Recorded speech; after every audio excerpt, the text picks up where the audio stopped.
નમસ્કાર મારા વાલા ચાહક મિત્રો, જય માતાજી. હું છું આપનું કિરણ. જાણું ને જણાવતા ખૂબ જ દુઃખ થાય છે કે હમણાં આણંદમાં બોરસદ ચોકડી જે દબાણ હટાવી એમાં વધુમાં વધુ દેવી પૂજક સમાજના ઘરો પાડી દીધા છે, ઝૂંપડા પાડી દીધા છે, મંદિરો પાડી દીધા છે.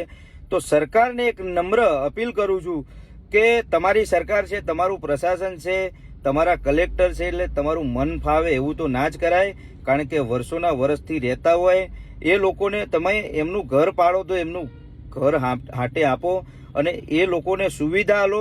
તમે એક જ દમ નોંધારા કરી નાખો છો.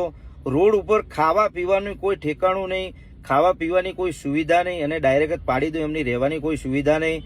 તો સરકારને એક નમ્ર વિનંતી કરું છું કે મોટા મોટા બિલ્ડરો જે વહીવટ કરીને પોતાની જે સરકારી જગ્યાએ પોતાની બનાવી લે છે, તમે એમને તો કશું કહેતા નહીં, પણ ગરીબ લોકો જે દેવી પૂજક સમાજના વધુમાં વધુ લોકો છે, વચ્ચે વિરમગામમાં પણ આવું કર્યું.